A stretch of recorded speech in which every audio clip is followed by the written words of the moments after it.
ஓர் எண்ணின் 60% 60 கழித்தால் 60 கிடைக்கும் எனில் அந்த எண் டேஸ் ஆகும். ஓர் எண்ணின் அந்த எண் என்னான்னு நமக்கு தெரியாது, அதனால இதை விட்டுறலாம். அதுக்கு அடுத்தது 60% 60% 60 கழித்தால் 60 கழித்தால் நமக்கு 60 கிடைக்கிறதாம். அதனால சமம் கடுத்து 60ன்னு எழுதிக்கலாம். அவ்வளோதாங்க. இந்த லைனுக்கான அர்த்தமே இதுதான். 60% 60 கழித்தால் நமக்கு 60 கிடைக்குமா? சரியா? இப்போ அந்த கணக்கு புரிஞ்சுதா? அவ்வளோதாங்க. இதை கண்டுபிடிச்சிட்டாலே போதும். அந்த எண் என்னான்னு ஈஸியாக இதுக்கு அடுத்து கண்டுபிடிச்சிடலாம். இப்போ இதை சுருக்க ஆரம்பிக்கலாமா? இந்த 60% அப்படியே இந்த பக்கம் வச்சுக்கலாம். அதுக்கடுத்து சமம் போட்டுக்கிட்டு இந்த -60 சமம்க்கு இந்த பக்கம் கொண்டு போயிடலாம். அப்படி இந்த -60 சமம்க்கு இந்த பக்கம் கொண்டு போனால் இது என்னவா மாறும்? +60 மாறிடும். சரியா?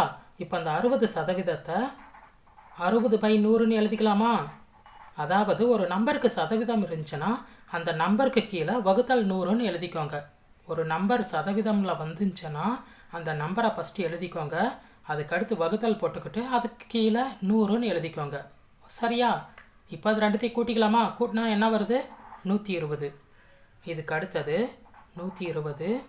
இந்த 60/100 சமம்க்கு இந்த பக்கம் கொண்டு போயிடலாம். அப்படி கொண்டு போனால் என்னவா மாறும்னா இந்த நம்பர் வந்து தலைகீழாக மாறிடும். 100/60ன்னு மாறிடும். இங்கே ப்ளஸ் மைனஸ்ன்னு எதுவும் இல்லைல்ல, அதனால் இங்கே பெருக்கல்னு வந்துடும். சரியா? இப்போ அதை சுருக்கலாமா?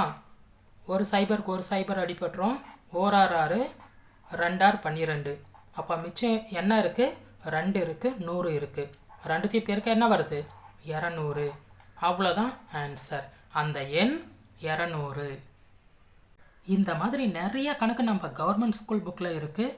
நான் அதை வந்து பிடிஎஃபாக ரெடி பண்ணியிருக்கேன். அந்த பிடிஎஃப் யாருக்கெல்லாம் தேவைப்படுதோ அவங்க இப்போ ஸ்க்ரீனில் தெரிகிற இந்த வாட்ஸ்அப் நம்பருக்கு ஒரே ஒரு மெசேஜ் அனுப்புங்க. உங்களுக்கான பிடிஎஃப்பை நான் அனுப்பி விட்டுடுறேன்.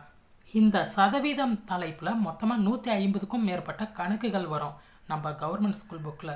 அதெல்லாம் நான் ஒரே பிடிஎஃப்பில் பதிலோடு ரெடி பண்ணியிருக்கேன். தேவைப்படுறவங்க மறக்காமல் மெசேஜ் பண்ணுங்கள்.